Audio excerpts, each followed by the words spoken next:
What is that? It's nakakatuwa din pala guys, no? Nakakawala din ng stress yung pagbili ng mga ganito. Oh my goodness.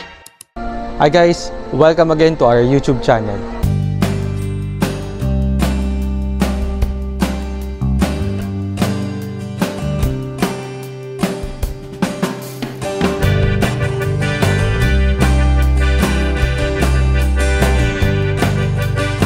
Nandito tayo ngayon sa Toys R Us and possibly the biggest Toys R Us na nakita ko sa buong buhay ko. So look at this guys. Okay, that's how big it is. Ayan, that location until doon. Yeah, so hindi ko alam kung makikita ba siya yung sobrang laki niya dito sa kinatatayuan ko. Hindi ako nagbibiro. Sobrang laki niya, and I think this is one of the most complete assortment ng mga toys na makikita mo sa buong buhay mo. Okay? So tara, umpisahan na natin itong paglilipod dito sa the biggest Toys R Us store na nakita natin sa Hong Kong. Sarap maging bata, mga ganitong moments. Lalong-lalo na ngayon, na holiday season. So maraming pera mga bata ngayon. Okay? So of course, they have the Barbie.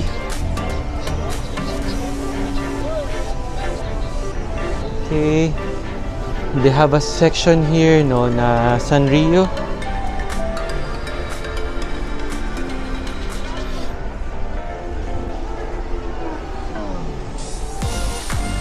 Okay. Meron sila mga wooden toys. So, check natin.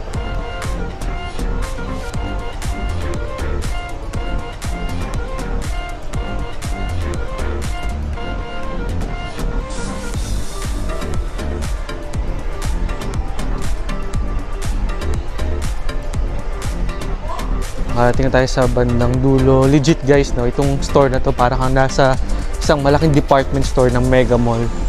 Or, I don't know, MOA. Basta malaki, pinakamalaking store na meron tayo dyan sa Pilipinas.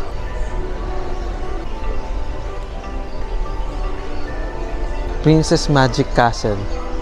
So, that's 1,699. So, that's the price.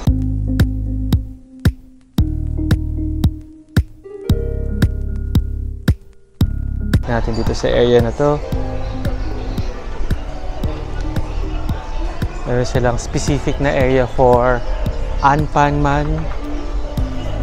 Ito matagal na ako naghahanap nito Itong mga ganitong klaseng bike. Glober ba or anong tawag dito sa brand na to. The price is 1,199. This one is I think the normal scooter na 699. Have it there.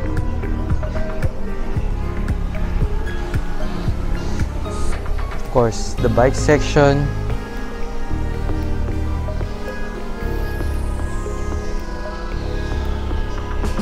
Okay, check na natin ulit yung Glober. Pwede sa kids. Mukha naman siya matibay.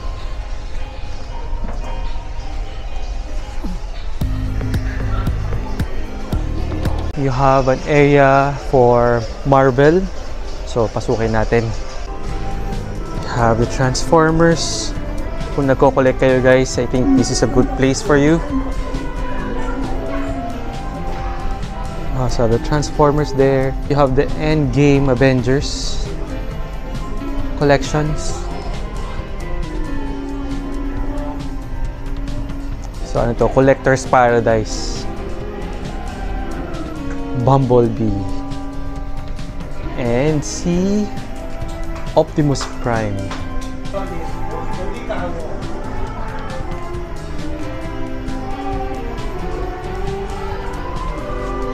Okay.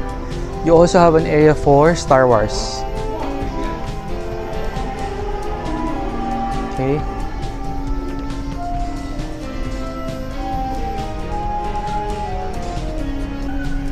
So for this one, price is 218. So you also have This for 349.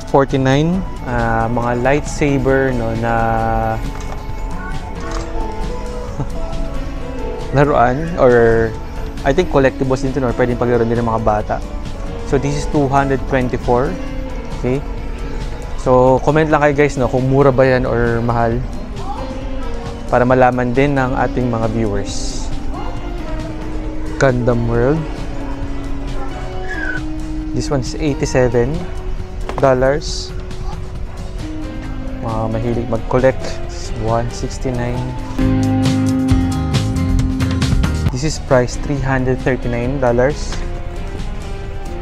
Magko-collect dyan ng mga Naruto. So si Orochimaru. So you have it here, no, at $149. You have Uzumaki Naruto. For mga One Piece dyan, no. Have Kobe.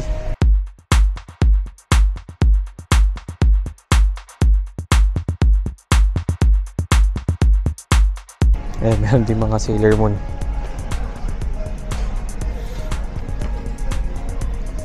So it is $779. Meron mga tigong $400 din, no? And $600.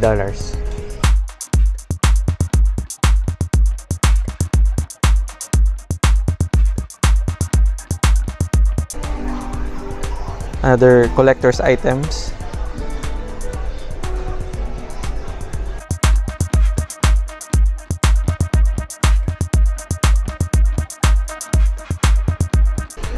Ayan ba yung surprise?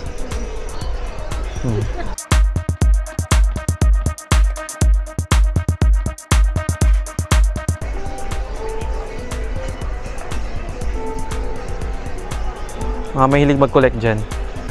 Dino and robot form for endless playability in block-based. Of course, gagagaling na natin guys ng Lego, no? So ayan.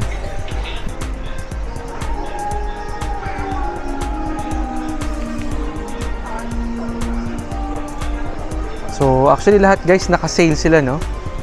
Ano, makikita mo, no, yung price ito, for example, this Harry Potter Dumbledore office. So from 769 down to 653, or meron kang 100 Hong Kong dollars roughly, no, na discount. Table games like Scrabble, Monopoly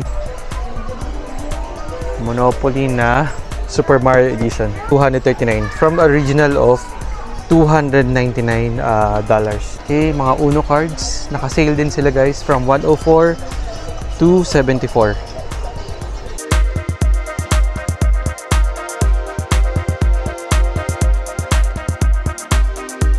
I think ito sikat yata ito na na game.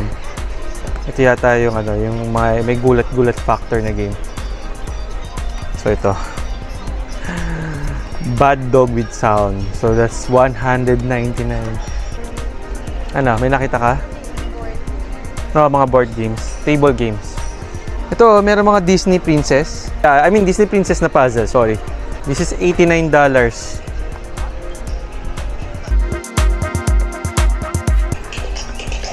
Yan palang Rubik's na ganito lang. Siguro dito talaga ako marunong gumamit ng Rubik's. This is $99. Unwrapped Christmas Play. So, ano ba to? $69. Tingnan natin guys, ito ay malapit sa kanilang counter. Of course, Disney Egg. $34. Cooking for $49 or 3 for $100. Mga Nerf or Nerf type na laruan. This one is also naka-sale. Bitsy. So from $399 to $299 na lang. And of course, ito yung sinabi ko kanina, no, na Nerf. Okay. They're on a 40% off. Ito yung gusto ng bilihin ni Oli.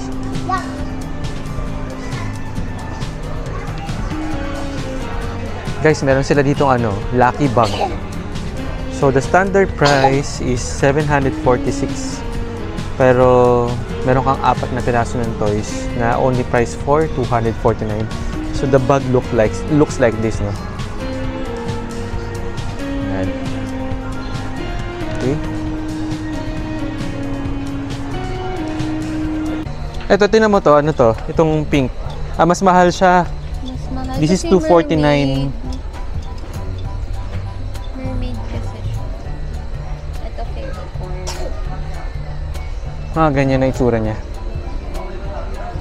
Okay, so mukhang meron pong bibili ng bagong toys ngayon. So pagbigyan natin guys because actually birthday ni Oli sa month ng December. I don't want for a toy. Ang dami na niyan laman sa loob, oh. So we're buying it at $199 or times 7, so 1,400. Hindi ko alam kung mura na yan or mahal, sorry. So hindi kasi kami nagtitingin ng mga ganitong toys sa Pilipinas, no, because wala kaming budget. So ngayon lang nagkaroon ulit ng budget. So let's see kung ano ba talaga yung laman nito sa loob. So sabi niya gusto na daw niyang buksan sa hotel.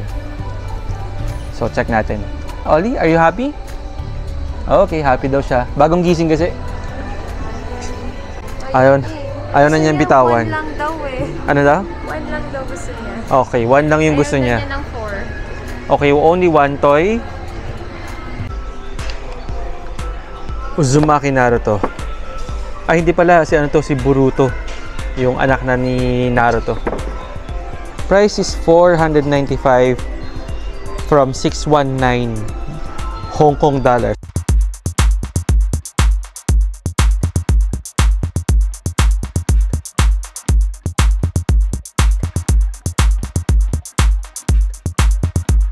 Okay yan guys, natapos na natin itong pinakamalaking Toys R Us na store na nakita natin dito sa Hong Kong. So I hope nakakita kayo ng mga gusto nyong bilhin or I think randomly nagsabi tayo dun ng mga price or mga amount. So let me know guys kung sa tingin niyo mas mura talaga dito sa Hong Kong. So again, please share, like and comment lang para maraming makakita and maraming makapanood ng ating mga video vlog. A few moments later. Hi guys. Okay, so kinukulit na tayo ni Olivia because she has a new toy. So, welcome to our Kiddie Edition travel vlog opening our Toys R Us toy. Okay, let's go! Sabi niya, gusto daw niya mag-vlog today. So, gusto niya siya mag-open, and magkaroon tayo ng edition whereas ine-enjoy niya yung pag-open ng kanyang toy. So, here you go. Ito po yung aming nabili. Tada! Okay. So, ito yung nabili namin is worth 200 Hong Kong dollar. Again, kung kinonvert mo ito sa peso is around 1,400 pesos. To be honest guys, and again, pasensya na kayo because hindi talaga namin alam yung presyo nito sa Pilipinas. So hindi namin alam kung nakamura ba kami o nakamahal. Hi guys, as an update, so chinek lang namin tong presyo dito sa Pilipinas of the same item na binili namin sa Toys R Us. Okay, sa Toys R Us dito sa Hong Kong. And this one is priced at 2,199. Okay? So again, just for your point of comparison. So, umpisahan natin, So, this is a Rainbow Corns Fairy Corn Princess Surprise. Meron siyang tiara, meron siyang jewelry, and more. Okay, so again, this is our first time na gagawin to. So, let's do it, guys. So, this one, you have to pull it here. Actually, guys, mahirap siya palang. So, kailangan na natin siyang sirain. So, moment of truth. What? Akala ko madali siyang buksan. What is that? It's a tape. Meron po itong instruction kung paano i-open. Wala naman nakalagay, diba? So, ayan, malapit na siya mag-open. Ayun, meron pa kasi siyang tape. Oh, libit lang ha. Hirap na itong buksan. Oh my goodness. Oh my goodness. Meron siyang lock yata eh. Ayan. 2,000 years later. Ayan, okay. Close your eyes first. Okay, close your eyes. Close your eyes first. 1, 2, 3. Ta-da! Dami surprise. Yay! There's another egg. That's a baby egg. Okay. Baby is a baby. Yeah, so Baby is mommy. ito pa yung guys yung kasama sa loob, no? And this one. So, of course, yung pinakamalaking toy, no, is, I don't know, kung meron ba itong pangalan. Bunny. Oh, Bunny daw. Yun yung gusto niya pangalan, Bunny. Second egg is, nakatape pa. Oh, open mo.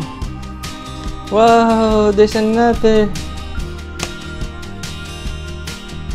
This is a bunny. That's soft and that's not soft.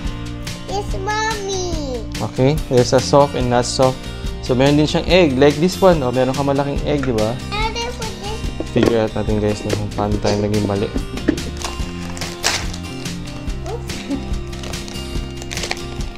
One. Brown.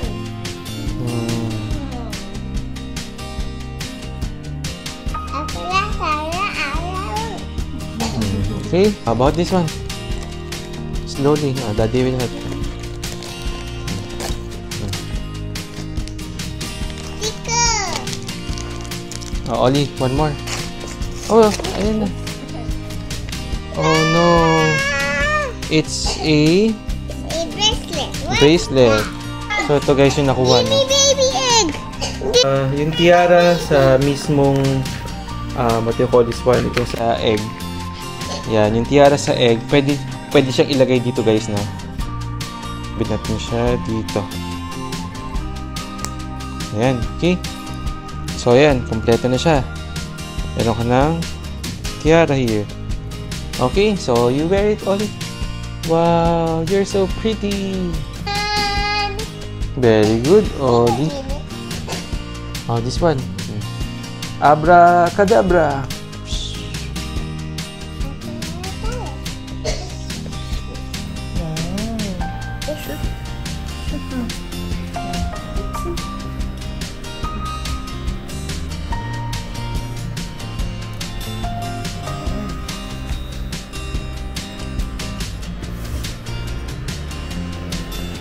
Yun! Very good. Shoot mo pa. Look. It's a boss.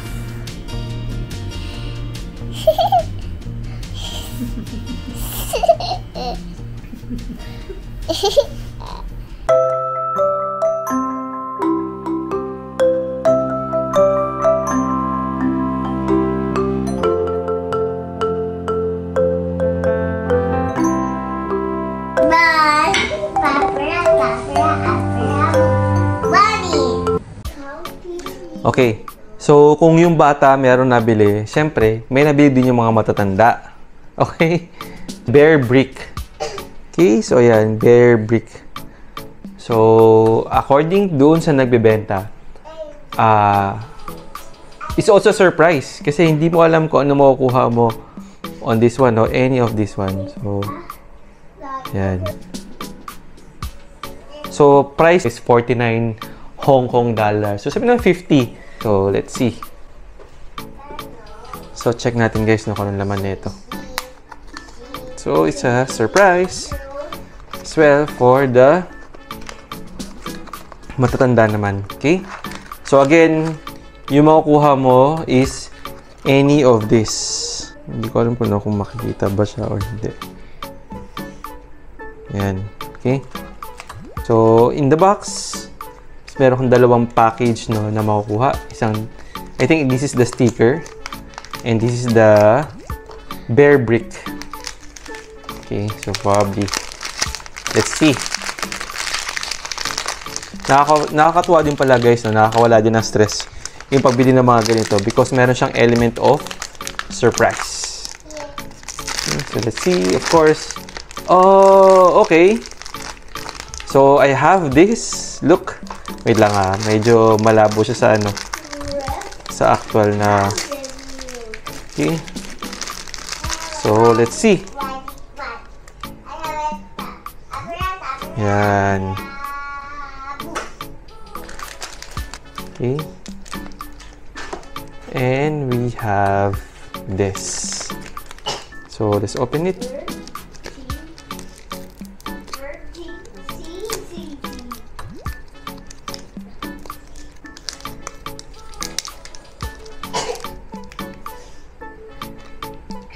So, ito siya.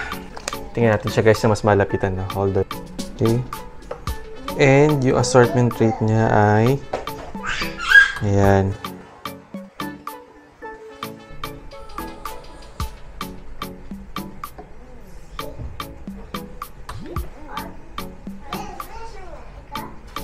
Okay, so we already have our first ever bear bricks. Okay, so there you go. Okay, so I hope guys no na satisfied kayo no sa aming mga travel finds and sa mga unique no na experience na ginagawa ng aming family sa aming pong pagka-travel, and I hope nakatulong din yan no para maplano ninyo ng mas maayos ang inyong future sa pagta-travel.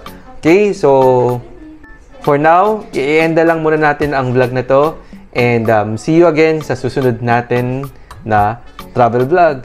Ingat guys and have fun. Bye!